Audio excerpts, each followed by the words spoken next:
할렐루야. 우리 옆 사람하고 반갑게 한번 인사할까요? 사랑하고 축복합니다. 사랑하고 축복합니다. 할렐루야. 예, 오늘 추운 날씨에 하나님을 예배하러 오신 우리 사랑하는 모든 성도님들 예수님의 이름으로 축복하고 환영합니다. 오늘도 하나님께서 추운 날씨만큼이나 우리에게 큰 은혜를 주셔서 2022년 잘 마무리하고 또 2023년 하나님께서 새로운 꿈을 주시고 또 비전을 주시는 복된 시간이 되게 하실 줄로 믿습니다. 오늘 말씀의 제목은 무엇이든지 원하는 대로 구하라. 할렐루야. 야, 제목부터 굉장하지 않습니까? 무엇이든지 원하는 대로 구하라. 그러면 하나님께서 다 채워주신다는 거예요. 여러분, 말씀이 열리면 기도가 열리고 기도가 열리면 하늘이 열린다는 거 믿게 되기를 바랍니다. 여러분 마음속에 어떤 소원이 있습니까?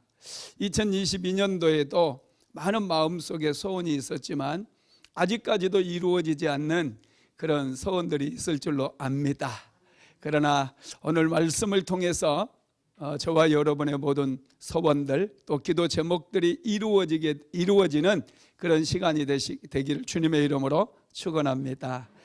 우리 마음속에는요 항상 이 소원하면 세 가지 소원이 떠오를 거예요. 옛날 설화를 본다든지 전래동화를 보면은 꼭 누군가가 나타나서 너에게 세 가지 소원을 들어주겠다 얘기하라 막 이런 동화들이 우리 안에 있지 않습니까? 실제로 어떤 분이 길을 가다가 주전자가 하나 떨어져 있어서 그걸 주워왔대요. 그래가지고 집에서 딱 씻고 있는데 이 주전자에서 갑자기 펑 하면서 요정이 튀어나와서 당신이 나를 깨워주어서 감사합니다 그러면서 당신에게 세 가지 소원을 들어주겠습니다 그랬대요. 그래서 그분이 저에게는 세 가지 소원이 있는데 고래등 같은 기와집입니다. 알았습니다. 그 다음에는 벤츠 자동차가 하나가 필요합니다 그랬더니 알았습니다. 그 다음은요 그랬더니 세상에서 가장 멋진 여자와 같이 사는 것입니다 그랬더니 알았습니다 하고 딱 이렇게 지팡이를 내려치니까 테레사 수녀가 딱 나타나서 웃고 있더랍니다. 할렐루야. 우리 안에도 그런 소원들이 있을 거예요. 우리가 신앙생활을 해도 뭔가 좀 더 잘 되기를 원하고 좀 더 물질적으로도 풍요로워지기를 원하고 좋은 관계를 만들고 싶고 또 어떤 분들은 살아계시는 하나님을 만나고 싶고 하나님의 음성도 듣고 싶고 할렐루야 이런 소원들이 있지 않습니까? 오늘 그런 소원들이 어떻게 이루어지는지 예수 그리스도 안에 있으면 어떻게 그런 소원들이 이루어지게 되는지를 오늘 살펴보도록 하겠습니다. 자, 오늘 본문 한번 다시 읽어봅시다. 요한복음 15장 7절입니다. 너희가 내 안에 거하고 내 말이 너희 안에 거하면 무엇이든지 원하는 대로 구하라. 그리하면 이루리라. 아멘. 무엇이든지 원하는 대로 구하래요. 세 가지 소원이 아닙니다. 할렐루야. 10가지도 아닙니다. 20가지도 아닙니다. 무엇이든지 여러분들 안에 있는 어떤 소원이라 할지라도 수백 가지가 넘는 그런 소원이라 할지라도 무엇이든지 원하는 대로 구하라. 그리하면 이루리라. 이렇게 말씀을 하고 있어요. 할렐루야. 정말 놀랍지 않습니까? 할렐루야 아멘만 하면 다 이루어질 줄로 믿습니다. 그런데 조건이 있어요. 너희가 내 안에 거하고 내 말이 너희 안에 거하면 무엇이든지 원하는 대로 구하라. 그리하면 이루리라. 이렇게 말씀하셨어요. 이 말씀은요 약속입니다. 그것도 보배로운 약속이에요. 이 보배로운 약속의 말씀을 붙잡고 이 말씀대로 우리가 하나님의 말씀 안에 거하게 되면 어떤 기도의 제목이든지 다 응답되는 역사가 일어나게 될 줄로 믿습니다. 하나님께서는 능력이 많으신 분이에요. 전능하신 하나님이십니다. 그래서 우리와 약속하신 모든 약속을 능히 다 지키실 수가 있어요. 약속을 지키기 위해서는 세 가지가 필요하대요. 첫째는 능력입니다. 능력도 없는 사람이 크게 내가 당신에게 집을 한 채 사주겠다, 이것은 허풍이에요. 아버지가 자기는 월세 살면서 아들에게 야 아들아 빨리 장가 가라, 내가 너에게 강남의 최고급 아파트 하나 사주겠다, 이렇게 말하면 여러분 이게 이루어질 수 있나요? 이루어질 수 없어요. 왜요? 아버지가 능력이 없기 때문에. 능력이 있어야 돼요, 약속을 지키기 위해서. 그러나 하나님은 능력이 많으신 분이십니다. 두 번째로는 인격이 갖추어져야 돼요. 신실한 성품이 있어야 된다는 거예요. 허풍만 떨고 거짓말하고 약속을 지키지 않는 그런 사람들은 아무리 약속을 해도 약속을 지킬 수가 없습니다. 왜요? 신실하지 않기 때문에, 거짓말쟁이기 때문에. 세 번째로는 의지가 있어야 돼요. 약속을 지키려고 하는 의지가 있어야 됩니다. 하나님께서는 이 세 가지를 다 갖추고 있는 분이에요. 능력이 있죠, 신실하신 성품이 있죠, 그리고 무슨 약속이든지 약속하는 것은 반드시 지키겠다라고 하는 그런 의지가 확고하신 분이라는 거예요. 그래서 여러분, 우리는 성경을 집중해서 유의해서 묵상을 하고 성경을 잘 봐야 돼요. 왜 그렇죠? 성경 안에 하나님의 약속이 담겨 있기 때문에. 이 약속을 붙잡는 순간 우리의 인생이 달라질 수 있어요. 우리의 인생이 완전하게 달라지고 뛰어넘을 수 있고, 우리 인생 가운데 있는 우리는 제한의 빗장을 풀어버리고 마음껏 꿈꾸고 마음껏 성장하는 그런 인생을 살아가게 된다라는 것입니다. 그래서 여러분, 저와 여러분이 성경을 읽는 이유가요, 하나님의 약속을 붙잡기 위함이라는 것이죠. 왜냐하면 하나님의 약속은 말씀 속에 감춰져 있어요. 그리고 그 말씀을 붙잡고 우리가 그 말씀을 의지해서 기도하게 되면 하나님의 나라가 임하게 되고 문제가 해결되고 기적이 일어나고 기도가 응답받는 역사들이 일어나게 되는 것이죠. 제가 성경을 읽다가 참 감동을 받고 기도를 결단하게 된 계기가 있었는데, 그것은 다니엘서 말씀이었어요. 다니엘서 말씀을 쭉 읽다 보니까 다니엘이 하루에 3번씩 기도를 했더라고요. 그랬더니 신기하게 왕조가 바뀌는 그런 상황 속에서도 다니엘의 인생은 오히려 더 형통해지는 거예요. 바벨론이 망하고 페르시아가 들어왔는데 다니엘은 바벨론 나라의 총리까지 지낸 사람이기 때문에 신하들은 다 멸망당하고 다 유배를 보내든지 죽이든지 그렇게 되잖아요. 그런데 오히려 페르시아라고 하는 나라에서도 총리가 되더라는 거예요. 신하들의 모함에 빠져서 사자굴에 들어갔지만 오히려 사자굴에서도 살아남을 수 있었고 올라와서 왕의 신임을 더 받는 그런 역사가 일어나더라고요. 그 모든 기적의 근원에 뭐가 있었습니까? 다니엘이 하루에 3번씩 뜻을 정하고 하나님 앞에 기도했던 그 기도가 있었다는 거예요. 이런 모범을 보았을 때 기도하게 되면 내 인생이 바뀌는구나. 기도하게 되면 어떤 상황 속에서도 하나님께서 지켜주시고 하나님께서 은혜를 베풀어 주시는구나, 그런 확신과 그런 믿음이 왔다라는 거예요. 그래서 제가 기도를 시작하고 끈질기게 하나님 앞에 부르짖고 있습니다. 할렐루야. 여러분들에게도 이런 말씀을 읽다가 이렇게 어떤 기도의 모델을 발견한다든지 예배의 모델을 발견하게 되면 그 사람을 통해서 배우고 그 사람을 따라하게 되기를 주님의 이름으로 축복합니다. 여러분, 초대교회에도요 문제가 생겼을 때 있어요. 사도행전 6장에 보면은 헬라파 유대인과 히브리파 유대인 사이에 깊은 갈등이 생깁니다. 교회는 공동체다 보니 이 공동체 안에 여러 사람 사이에서 서로 맞지 않고 때로는 갈등이 생길 수 있어요. 구제하는 문제 때문에 헬라파 유대인과 히브리파 유대인 사이에 심각한 갈등이 생겨서 교회가 자꾸 분열이 되는 거예요. 두 동강이 나려고 그러는 거예요. 그때 사도들이 서로 모여서 회의를 합니다. 우리가 어떻게 이 난관을 극복할 것인가. 그래서 그들이 내린 결론이 뭐였느냐 하면, 사도들인 우리는 말씀과 하나님의 말씀을 가르치는 일과 기도하는 일에 전념하자. 그리고 7명의 집사들을 따로 뽑아서 구제하는 일을 그들에게 맡기자. 그렇게 얘기를 합니다. 한번 읽어볼까요? 사도행전 6장 4절 시작. 우리는 오로지 기도하는 일과 말씀 사역에 힘쓰리라 하니. 사도들은 구제하는 일을 집사를 세워서 맡겨버렸어요. 그리고 그들은 하나님 앞에 기도하는 일과 말씀을 전하는, 말씀을 묵상하는 그런 일에 전념하게 되었다라는 거예요. 그랬더니 어떤 역사가 일어나느냐. 사도행전 6장 7절 한번 같이 읽어봅시다. 하나님의 말씀이 점점 왕성하여 예루살렘에 있는 제자의 수가 더 심히 많아지고 허다한 제사장의 무리도 이 도에 복종하니라. 아멘. 하나님의 말씀이 점점 왕성하게 되었어요. 하나님의 말씀이 살아나기 시작했어요. 백성들이 하나님의 말씀을 붙들고 기도하니 백성들이 영적으로 깨어나고 영적으로 살아나기 시작해서 그들이 구제하는 문제로 싸우는 것이 아니라 그들의 시선을 불신자들에게 돌리기 시작하고 그들에게 복음을 들고 나아가니 교회는 점점 왕성하게 일어나고 부흥하는 역사가 일어나게 되었다는 거예요.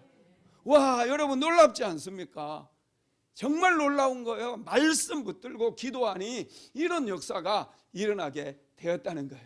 우리의 삶이 점점 메말라가고 또 물질적으로도 여러 가지로 어려운 일들이 찾아가는 거, 여러분 내 능력과 내 지혜가 모자라서가 아니에요.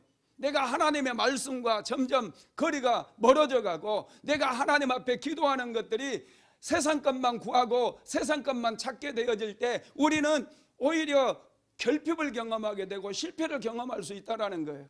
예수 믿어도 하나님의 말씀 안에 거해야 돼요. 이 말씀 붙들고 우리가 기도하기 시작하면 역사가 일어나게 된 줄을 믿으시기 바랍니다. 그러면 여러분, 기도와 말씀 사이에는 어떤 관련이 있을까요? 첫째, 말씀은 기도할 수 있도록 동기부여를 해줍니다. 여러분, 하나님의 말씀을 읽으면서 기도하는 사람은 기도가 응답이 안 돼도 끈질기게 기도할 수 있도록 동기부여를 받을 수 있어요. 엘리야 선지자가 갈멜산에서 영적 전쟁을 치르게 되죠. 그래서 바알 선지자 또 아세라 선지자 850명과 능력 대결에서 승리를 거두게 되고 그들을 전부 처단을 합니다. 그 이후에 다시 엘리야는 산꼭대기로 올라가요. 그리고 하나님 앞에 기도합니다. 비를 달라고 3년 동안 메말랐던 땅, 단 한 방울의 비도 내리지 않았던 그 땅에 비를 내려달라고 하나님 앞에 기도해요. 그런데 여러분, 일반적으로 성경에서 기도 한 번 했다라고 하는 것은 거의 1시간을 얘기합니다. 1시간 동안 간절히 기도했어요. 그리고 종에게 가서 한번 지중해 쪽을 바라보아라. 구름이 한 조각이라도 떠오르는지 한번 바라보고 오라라는 거예요. 그런데 갔던 종이 보고 와서 햇볕만 쨍쨍거립니다. 비가 올 그림자도 보이지 않습니다. 그렇게 보고를 해요. 2번째, 3번째, 4번째, 5번째, 6번째까지 보냈는데 손바닥만한 구름 하나 올라오지 않았어요. 이럴 때 많은 사람들은 지쳐 떨어집니다. 기도를 포기해버립니다. 그런데 엘리야는 포기하지 않았어요. 왜 포기하지 않았느냐? 약속의 말씀을 붙잡았기 때문에 그렇습니다.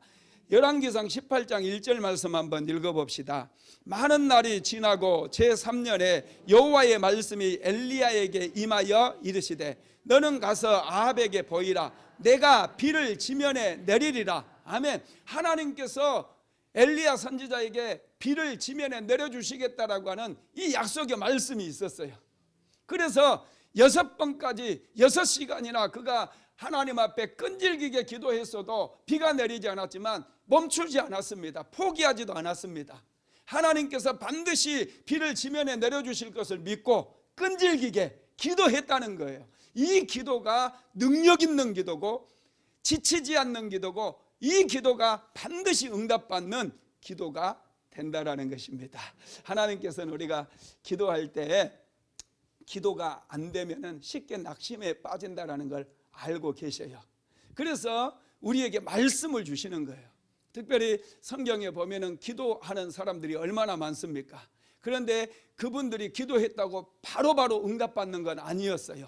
끈질기게 기도했을 때 그 기도가 응답받았거든요. 저와 여러분도 마찬가지예요. 한두 번 기도해서 응답받지 못한다고 여러분 낙심하거나 포기하지 마십시오. 다시 말씀을 붙드시기 바랍니다. 하나님의 말씀을 읽으면서 약속의 말씀을 붙잡게 되기를 주님의 이름으로 축복합니다. 그렇게 되면 다시금 우리가 기도할 수 있는 힘을 얻게 된다는 거예요. 두 번째로 말씀은 하나님의 약속을 붙잡게 만들어주는 거예요. 하나님께서 특별히 많은 말씀을 주셨는데요, 기도에 대한 말씀을 참 많이 주셨어요.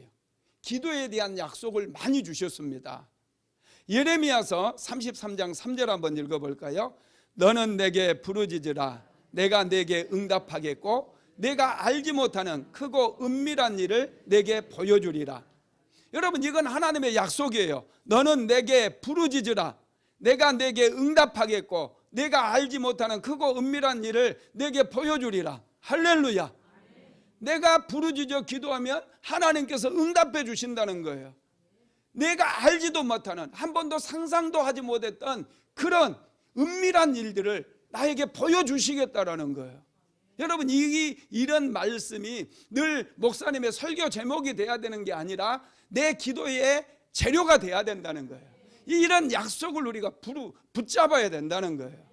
자, 예수님께서도 이런 기도에 대한 약속을 주셨는데 마태복음 7장 7절에서 11절까지 한번 같이 읽어봅니다.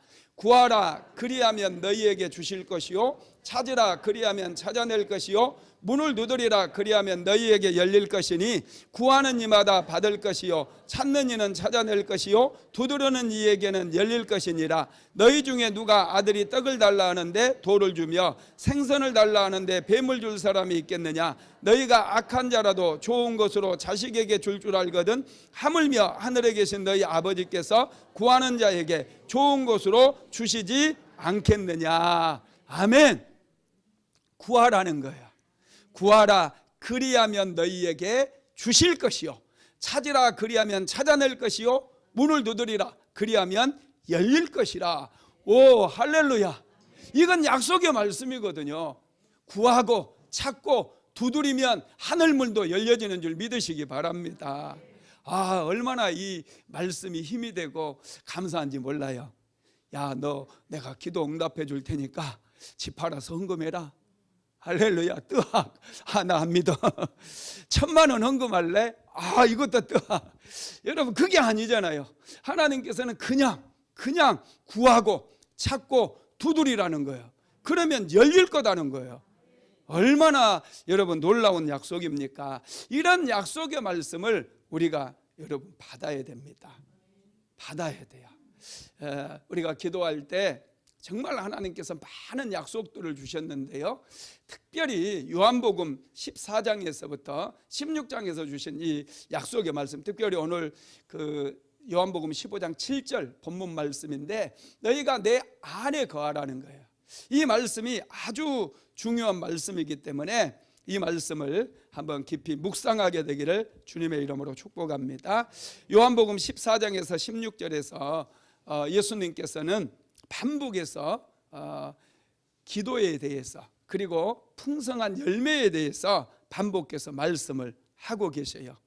요한복음 14장에서 16절은 고별설교라고 부릅니다.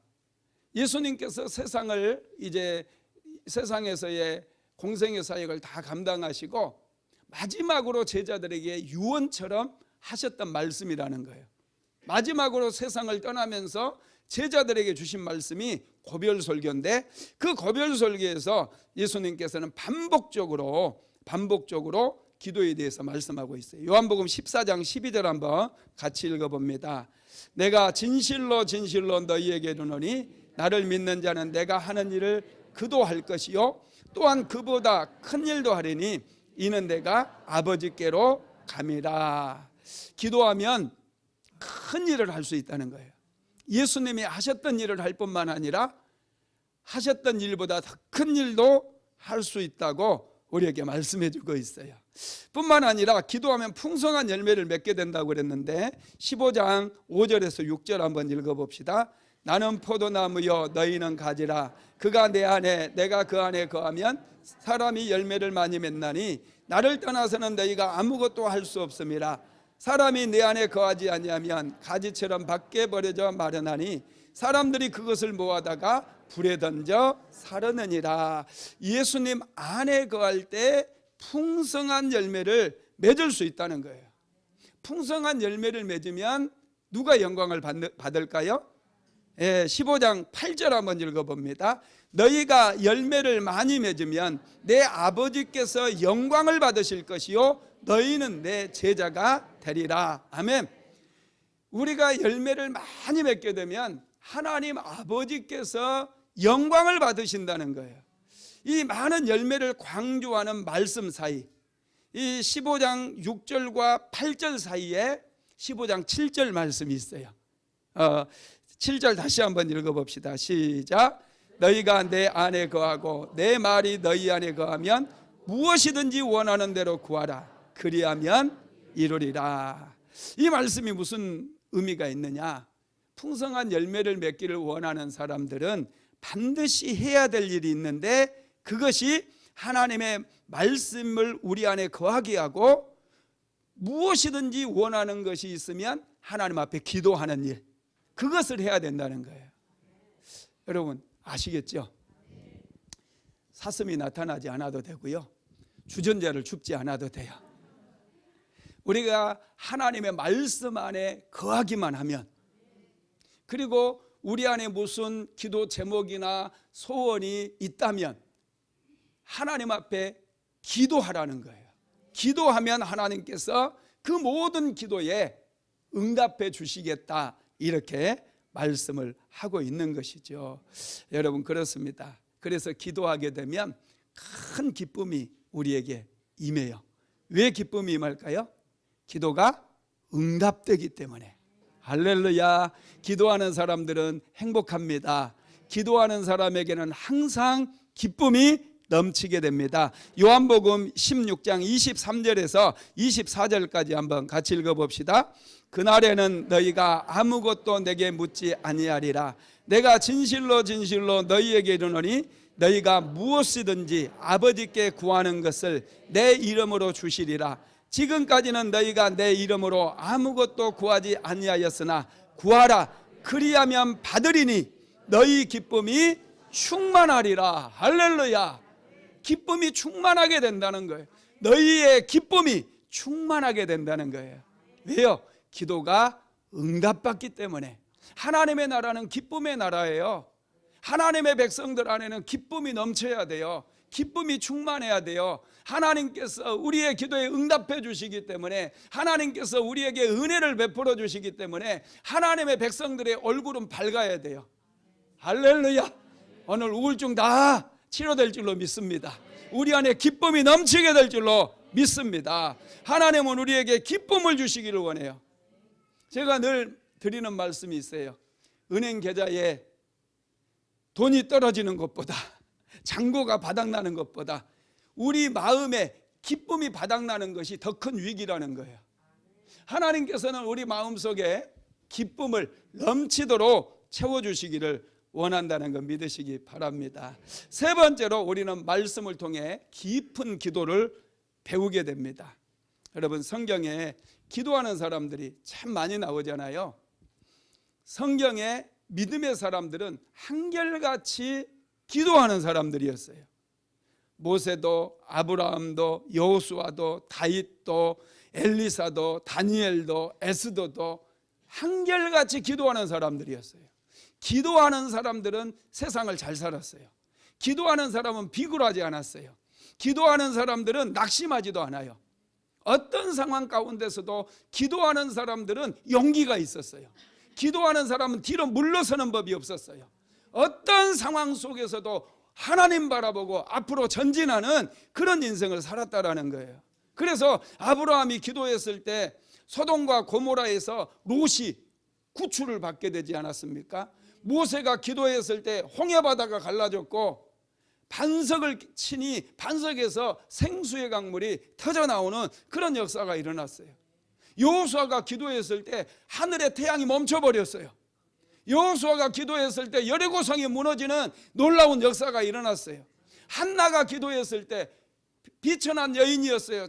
아들을 낳지도 못하는 그 여인이 하나님 앞에 나아가서 기도했을 때 가장 역사적으로 암울했던 사사 시대가 끝장나버리고 새로운 왕조 시대로 들어가게 되는 사무엘이라고 하는 위대한 아들을 태어나게 하셔서 새로운 전환기 시대의 주역이 될 수 있도록 만들어 주셨다라는 거예요. 에스더의 금식 기도는 민족을 위기 가운데서 건져낼 수 있었고, 느헤미야의 기도는 무너졌던 예루살렘 성벽을 재건하게 만들었어요. 여러분, 이런 일들이 성경에 찾아보면 너무너무 많다는 거예요. 그래서 기도하는 사람은 절대로 망하지 않습니다. 특별히 하나님의 말씀을 붙들고 기도하는 사람은 풍성한 열매를 맺을 뿐만 아니라 그의 인생이 점점 형통해질 수 있다는 사실입니다. 무엇보다도 우리는 성경을 통해서 예수님께서는 어떻게 기도하셨는가, 예수님의 그런 기도를 좀 배워야 돼요. 그래야 흔들림이 없이 어떤 상황 속에서도 우리가 기도할 수 있기 때문에 그렇습니다. 그러면 예수님은 어떻게 기도하셨느냐? 첫째, 새벽에 기도하셨어요. 마가복음 1장 35절 같이 읽어봅니다. 새벽 아직도 밝기 전에 예수께서 일어나 나가 한적한 곳으로 가사 거기서 기도하시더니, 마가복음 1장의 배경을 보면은 예수님께서 밤새도록 아픈 사람들을 위해서 기도해 줍니다. 손을 얹어서 기도해 주고요, 밤이 맞도록 이 아픈 사람들을 고쳐주시고 귀신을 쫓아내주는 그런 일을 해요. 그런데 그 피곤한 그런 상황 속에서도 새벽에 따로 한적한 곳에 나아가서 예수님께서 기도하셨다는 거예요. 여러분, 일이 많아서 잠도 제대로 못 자고 피곤할 때 있잖아요. 쉬고 싶을 때 많아요. 그럴 때 하나님 앞에 나아가서 기도 한번 해보세요. 신기하게 하나님께서 새 힘을 주신다는 거 믿으시기 바랍니다. 또한 두 번째는 중요한 일을 앞에 두고 밤새도록 기도하셨어요. 누가복음 6장 12절로 13절 시작. 이때에 예수께서 기도하시러 산으로 가사 밤이 새도록 하나님께 기도하시고 밝음에 그 제자를 부르사 그 중에서 12를 택하여 사도라 칭하셨으니, 12명의 제자를 선택하실 때 예수님께서 기도하셨어요. 그것도 밤새도록 기도하셨어요. 세 번째로 예수님은 금식하며 기도했습니다. 마태복음 4장 1절에서 2절 같이 봅니다. 그때에 예수께서 성령에 이끌리어 마귀에게 시험을 받으러 광야로 가사 40일을 밤낮으로 금식하신 후에 줄이신지라. 영적 전쟁을 앞두고 예수님께서는 금식하며 기도했다는 거예요.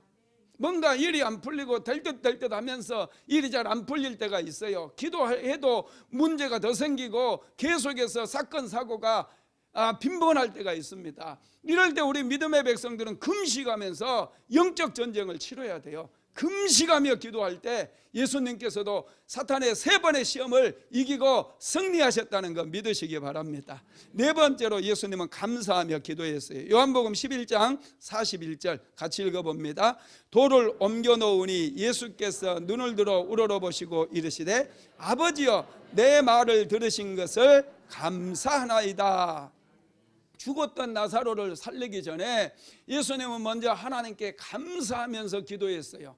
나사로가 살아났을 때 감사한 게 아니에요. 돌을 옮겨 놓을 때 하나님께 먼저 감사했더니 나사로야 나오라 명령하니 나사로가 나오게 된 줄 믿으시기 바랍니다. 다섯 번째로 예수님은 합심기도를 강조하십니다. 마태복음 18장 19절 같이 읽어봅니다. 진실로 다시 너희에게 이르노니 너희 중에 2사람이 땅에서 합심하여 무엇이든지 구하면 하늘에 계신 내 아버지께서 그들을 위하여 이루게 하시리라. 아멘. 기도할 때 혼자 기도해도 기도가 응답되겠지만은 정말로 심각한 문제들이 찾아올 때 합심으로 기도하는 게 좋아요. 여러분, 금요 성령 집회 나와서 합심으로 같이 기도하시기 바랍니다. 뭔가 꿈을 이루고 뭔가 계획하는 것이 이루어지기를 원한다면 혼자 기도해 가지고는 그 기도가 쉽게 불이 꺼져 버려요. 성냥불 하나 켜가지고 밥할 수는 없습니다. 장작불을 켜야 돼요. 장작들이 하나만 여러분 켜져 있는다고 하면은 금방 연기만 풍기고 꺼져 버려요. 장작불은 모여야 돼요. 이 성전에 함께 모여서 함께 하나님 앞에 기도의 불을 피우게 되면 밥도 하고 죽도 끓이고 요리도 하는 그런 역사가 일어나게 된다는 거 믿으시기를 바랍니다. 여섯 번째로 예수님은 습관을 따라 기도하셨어요. 누가복음 22장 39절에서 40절입니다.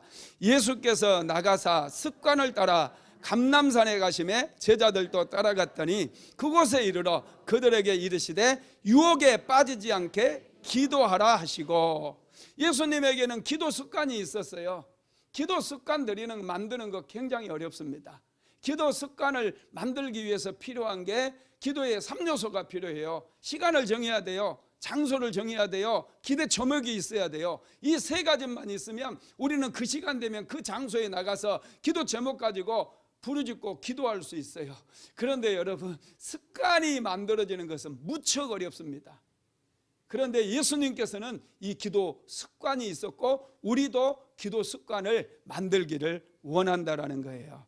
그 다음에 일곱 번째, 예수님은 하나님의 뜻을 따라 기도했습니다. 누가복음 22장 41절에서 43절 같이 읽어봅니다.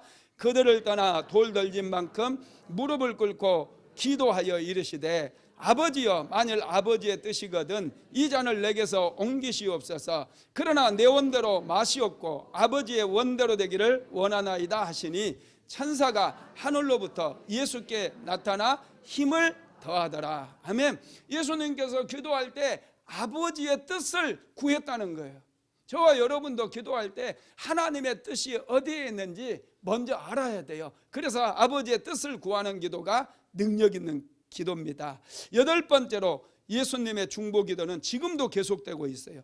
로마서 8장 34절 같이 읽어봅니다.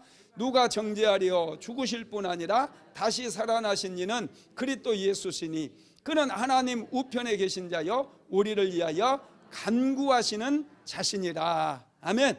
예수님은 지금도 하늘 보좌 우편에서 우리를 위해서 기도하고 있다는 사실입니다. 할렐루야. 여러분, 이게 얼마나 놀라운 약속입니까? 우리는 예수님의 기도 모범을 통해서 기도를 자꾸 배워나가야 돼요. 배우지 않고 잘할 수는 없습니다. 예수님께서 어떤 기도를 하셨는지 여러분 잘 배우시기 바랍니다. 네 번째로 하나님의 말씀이 우리 안에 거하게 됩니다. 골로새서 3장 16절 같이 읽어봅시다. 그리스도의 말씀이 너희 속에 풍성히 거하여 모든 지혜로 피차 가르치며 권면하고 시와 찬송과 신령한 노래를 부르며 감사하는 마음으로 하나님을 찬양하고. 아멘. 우리가 약속의 말씀을 붙들고 기도하다 보면 하나님의 말씀이 우리 안에 풍성하게 거하게 된대요. 다시 말씀드리면 하나님의 약속의 말씀을 자꾸 묵상하고 그 말씀으로 구하다 보면 그 말씀이 애워져 버린다는 거예요. 우리 안에 차곡차곡 하나님의 말씀이 채워진다라는 거예요.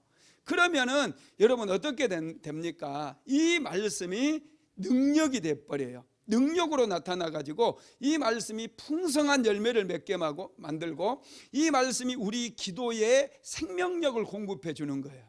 마치 장작을 피워 가지고 계속해서 불길이 올라오게 하는 것처럼 하나님의 말씀이 우리 안에 머물기 때문에 계속해서 기도의 불이 꺼지지 않게 하시고 이 기도가 생명력이 있어 가지고 이 기도가 살아 운동력 있게 만든다는 거예요.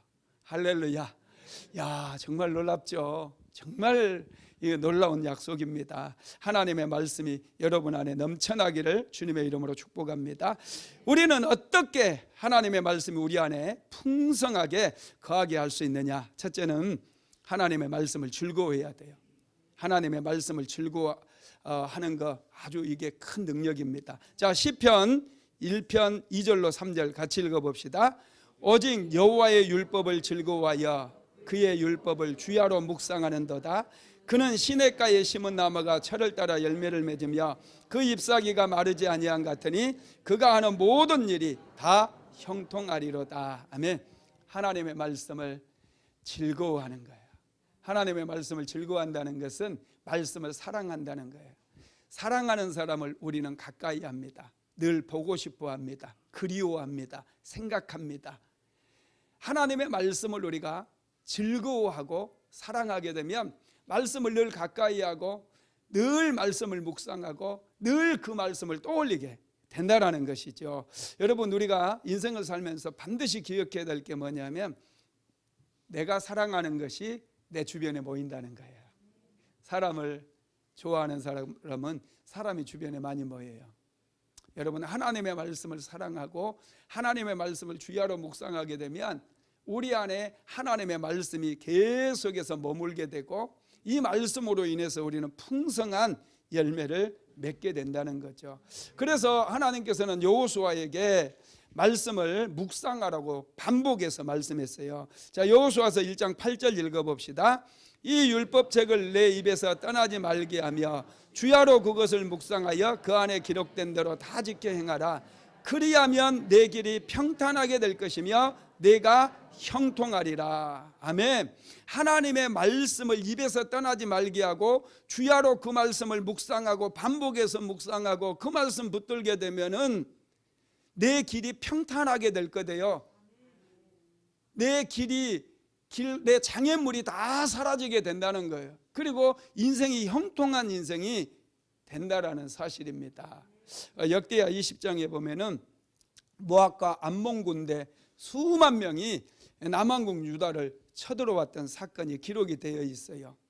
여호사밧 왕은 이 무리들을 쫓아낼 수 있는, 몰아낼 수 있는, 그들과 싸울 수 있는 힘이 없었어요. 남왕국 유다는 연약했습니다. 당시 북왕국에는 아합 왕이라고 하는 왕이 다스리고 있었고 북왕국은 굉장히 부강한 나라였어요. 그런데 남왕국 유다는 힘이 약했어요. 미약했어요. 그리고 남왕국 유다 여호사밧 왕과 아합 왕 사이에는 자녀들을 결혼시켰거든요. 그래서 그들이 사돈관계에 있었어요. 여호사밧 왕이 조금 생각해 보면은 자기들은 힘이 없고 북왕국 이스라엘은 강력한 군사가 있기 때문에 모압과 암몬 군대가 쳐들어왔을 때 제일 먼저 아합 왕에게 손을 내밀 수 있어요, 없어요? 사돈, 우리 좀 도와달라고, 빨리 군대를 좀 보내달라고 얼마든지 손을 내밀 수 있거든요. 그런 상황 속에서 여호사밧 왕은 아합 왕에게는 손을 내밀지 않아요. 아합 왕은 쳐다도 보지 않아요. 북쪽으로는 쳐다보지도 않고 오직 하나님만을 바라보고 하나님 앞에서 그는 기도를 시작한다는 거예요. 역대하 20장 3절로 4절 같이 읽어봅시다. 여호사밧이 두려워하여 여호와께로 낯을 향하여 간구하고 온 유다 백성에게 금식하라 공포하며 유다 사람이 여호와께 도우심을 구하려 하여 유다 모든 성읍에서 모여와서 여호와께 간구하더라. 아멘. 여호사밧은 하나님 앞에 기도를 시작했어요. 기도할 때 여호사밧이 했던 기도를 자세히 묵상해 보면은 여호사밧이 하나님의 약속의 말씀을 붙들고 기도했다는 걸 알 수 있어요. 한번 읽어봅시다. 역대하 20장 9절입니다. 시작. 만일 재앙이나 난리나 견책이나 전염병이나 기근이 우리에게 임하면 주의 이름이 이 성전에 있으니 우리가 이 성전 앞과 주 앞에 서서 이 환난 가운데서 주께 부르짖은즉 들으시고 구원하시리라 하였나이다. 아멘. 하나님께서 성전에 나와서 기도하면, 환난 가운데서 부르짖고 기도하면 하나님께서 구원해 주시겠다라고 약속하지 않았습니까?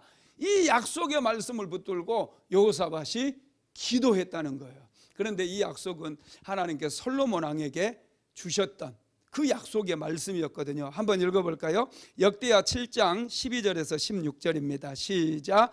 밤에 여호와께서 솔로몬에게 나타나사 그에게 이르시되 내가 이미 내 기도를 듣고 이곳을 택하여 내게 제사하는 성전을 삼았으니 혹 내가 하늘을 닫고 비를 내리지 아니하거나 혹 메뚜기들에게 토산을 먹게 하거나 혹 전염병이 내 백성 가운데 유행할 때에 내 이름으로 일컫는 내 백성이 그들의 악한 길에서 떠나 스스로 낮추고 기도하여 내 얼굴을 찾으면 내가 하늘에서 듣고 그들의 죄를 사하고 그들의 땅을 고칠지라. 이제 이곳에서 하는 기도에 내가 눈을 들고 귀를 기울이니 이는 내가 이미 이 성전을 택하고 거룩하게 하여 내 이름을 여기에 영원히 있게 하였음이라. 내 눈과 내 마음이 항상 여기에 있으리라. 아멘. 이 약속, 솔로몬 왕에게 주셨던 이 약속을 여호사밧 왕은 붙잡았어요. 그리고 아합 왕에게 손을 내밀고자 하는 그런 유혹도 있었지만은 그런 유혹을 완전히 뿌리쳐 버리고 오직 하나님 바라보고 하나님 앞에 기도했다는 거예요. 그랬더니 하나님께서 응답해 주셔요. 역대하 20장 22절에서 23절 같이 읽어봅니다. 그 노래와 찬송이 시작될 때에 여호와께서 복병을 두어 유다를 치러 온 암몬 자손과 모압과 세일산 주민들을 치게 하심으로 그들이 패하였으니 곧 암몬과 모압 자손이 일어나 세일산 주민들을 쳐서 진멸하고 세일 주민들을 멸한 후에는 그들이 서로 쳐 죽였더라. 하나님께서 복병을 두어 모압과 암몬 자손들을 쳐버리고 이 모압과 암몬 자손들이 세일산 주민들을 치게 하고 나중에는 자기들끼리 서로 전쟁하게 만들어가지고 완전히 전멸당하게 만들었다는 거예요. 여러분, 이 비밀이 여러분들이 다 알게 되기를 주님의 이름으로 축복합니다. 사모가 다니엘 기도를 갔다 오고 나서 교회로 엄청나게 많은 전화들이 옵니다. 약국으로도 말할 것도 없고. 그런데 목사님들이 전화 오면 한결같이 도와달라고 그래. 돈 달라고 맡겨놓은 것처럼 막 성질도 막 버럭버럭 내기도 하고. 여러분, 사모가 가서 하나님의 말씀을 전하면서 뭘 강조했어요? 하늘문을 여는 기도하라는 거예요. 기도했더니 하나님께서 이렇게 역사해 주셨다는 거예요. 그러면 기도하려고 작정을 하고 무릎을 꿇고 하나님 앞에 구해서 그들의 문제가 해결되어지고 기적이 일어나야 문제가 해결될 거 아닙니까? 그런데 신기하게 사람들은 사람에게 손 내밀 생각부터 한다라는 거예요. 그러니까 인생이 계속해서 꼬이고 문제는 해결되지 않고 가난은 여러분 임금도 해결해 줄 수가 없는 거예요. 오직 하나님 앞에 응답받을 때 가난도 해결되고 실패도 해결되고 문제도 해결된다는 사실을 믿게 되기를 주님의 이름으로 축복합니다. 여호사밧 왕에게는 아합과 같이 든든한 사돈이 있었어요. 그런데 아합 왕에게 손을 내밀지 않고 위기를 만났을 때 그는 하나님 앞에 작정을 하고 하나님 앞에 기도했어요. 그래서 응답받았을 때 모압과 암몬 군대는 스스로 자멸해 버렸고 마침내 승리하는 역사가 일어나게 되었다라는 것입니다. 여러분, 하나님의 백성들은 사람을 의지하면 안 돼요. 하나님의 백성들은 하나님께 기도해서 승부를 걸어야 돼요. 하나님의 말씀을 붙들고 하나님께 기도하는 자 반드시 승리하게 될 것이고 인생이 변화되게 될 것이고 실패를 끝장내고 낙심도 끝장내버리고 반드시 풍성한 인생을 살아갈 수 있다는 것을 믿게 되기를 주님의 이름으로 축복합니다. 여호사밧 왕이 승리를 거뒀을 때 어떤 일이 일어나는 줄 아십니까? 한번 읽어봅시다. 역대하 20장 25절입니다. 여호사밧과 그의 백성이 가서 적군의 물건을 탈취할세 본즉 그 가운데 재물과 의복과 보물이 많이 있으므로 각기 탈취하는데 그 물건이 너무 많아 능히 가져갈 수 없을 만큼 많으므로 사흘 동안에 거둬들이고. 여러분, 얼마나 놀라운 역전이 일어났습니까? 적군들이 쳐들어올 때 그들은 다 망할까봐 두려워했어요. 자기 가진 것 다 빼앗길까봐 두려워했어요. 그런데 하나님 앞에 부르짖고 기도해가지고 이 전쟁에서 승리를 거두니 적들이 가져왔던 모든 보물과 재물이 얼마나 많았던지 무려 사흘 동안이나 거두게 되었다는 거예요. 할렐루야! 이스라엘 백성들은 승리를 거뒀을 뿐만 아니라 그들은 부자가 되어버렸어요. 부자가 되어버렸습니다. 여러분, 반드시 전쟁에는 전리품이라는 게 있어요. 영적 전쟁도 마찬가지예요. 눈에 보이지 않으니까 우리는 영적 전쟁하면은 괜히 마귀들에게 시비 걸었다가 호되게 당하는 거 아닌가 이런 생각에서 싸울 생각도 못하고 있는데, 여러분 영적 전쟁에서 승리를 거두면 여러분 다 열리게 되어 있어요. 실패했던 사람들이 성공하게 되고 많은 영적인 전리품을 거둠으로 여러분들의 인생에 경제적인 자유가 임하게 되는 그런 역사가 일어납니다. 오늘날 많은 젊은이들이 경제적 자유를 외치고 있어요. 마음껏 돈 한번 써보고 싶다는 거예요. 영적 전쟁에서 승리하는 자에게 경제적인 자유도 임하게 되는 거 믿으시기 바랍니다. 할렐루야. 여러분, 경제적인 자유도 얻어야 돼요. 그래야 마음껏 나눠주고 기부도 하고 어려운 사람들 돕고 그렇게 살아갈 수가 있게 되는 것이죠. 여러분, 그렇습니다. 이 여호사밧은 기도했을 때 전쟁에서 승리했을 뿐만 아니라 그들에게는 엄청난 물질의 축복도 받게 되었어요. 그러자 그들에게 큰 기쁨이 임하기 시작합니다. 역대하 20장 27절 같이 읽어봅니다.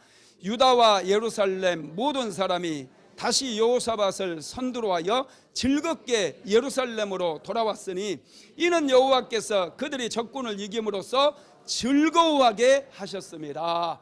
기도하는 자 즐거움이 임하게 됩니다. 할렐루야. 축복뿐만 아니라 큰 기쁨이 가정에도 사업장에도 교회 공동체에도 넘치게 된다라는 거예요. 할렐루야.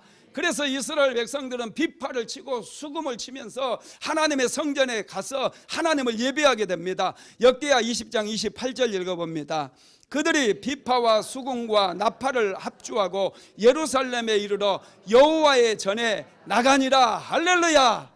승리의 계가를 부르면서 기쁨으로 하나님을 예배했다는 거예요. 우리는 일주일 동안 하나님 앞에 살고 세상 가운데서 우리가 살지 않습니까? 세상에서 계속해서 기도의 줄을 놓지 말고 말씀 붙들고 기도해서 승리해야 돼요. 그리고 주일마다 나올 때마다 승리의 계가를 부르면서 나에게 승리를 주신 하나님을 찬양하고 기쁨으로 외치며 하나님의 성전에서 하나님께 영광을 올려드려야 된다는 거예요. 할렐루야. 다섯 번째로 하나님의 말씀은 우리 안에 평강을 줍니다. 역대하 20장 29절에서 30절 읽어봅니다. 이방 모든 나라가 여호와께서 이스라엘의 적군을 치셨다함을 듣고 하나님을 두려워함으로 여호사밧의 나라가 태평하였으니 이는 그의 하나님이 사방에서 그들에게 평강을 주셨습니다. 할렐루야. 하나님께서 이스라엘 백성들에게 평강을 주셨어요. 하나님의 말씀이 우리 안에 들어오고 이 말씀 붙들고 우리가 기도하게 되면 평강이 임하게 됩니다. 우리를 막 뽑고, 여러분 가만히 있으면 마음이 뻗기는 사람 많잖아요. 밤에 잠을 자려고 눈을 감으면 온갖 두려움과 염려, 근심, 걱정 때문에 잠을 이루지 못하는 분들 많지 않습니까? 여러분, 하나님의 말씀을 붙들고 기도해 보세요. 잠이 꿀잠이 믿으시기 바랍니다. 깊은 잠을 잘 수 있어요. 왜냐? 하나님께서 평강을 주시기 때문에 우리의 대적들을 전부 쓸어버리고 우리에게는 큰 평강을 주시기 때문에 우리는 어떤 상황 속에서도 평안함을 누릴 수가 있게 된다는 것입니다. 말씀을 마무리하겠습니다. 하나님의 말씀을 붙잡고 기도할 때 기적이 일어납니다. 우리는 믿음으로 기도해야 돼요. 이제 2022년 얼마 남지 않았습니다. 이 말씀 붙잡으십시오. 그리고 말씀 안에서 하나님께 기도하십시오. 2022년 우리는 잘 마무리할 수 있습니다. 한 해를 마무리하는 거 굉장히 중요해요. 시작하는 것도 중요하지만 마무리가 중요해요. 하나님 앞에 회개할 부분이 있으면 전부 회개하십시오. 얼마 남지 않는 부분 하나님 앞에서 거룩함과 성결함을 회복하기 위해서 더 자신을 성찰하고 말씀의 거울 앞에서 자기 자신을 살피십시오. 그리고 하나님 앞에서 완전하게 2022년을 마무리하십시오. 그러면 하나님께서 이제 말씀을 붙들고 기도하는 저와 여러분에게 새로운 2023년을 열어주시고, 할렐루야, 새로운 꿈을 주시고 비전을 주셔서 누구도 따라올 수 없는 2023년이 되게 해주실 뿐만 아니라 2023년은 나를 위한, 여러분을 위한, 한 사람 한 사람을 위한 그런 새해가 만들어지게 될 줄로 믿습니다.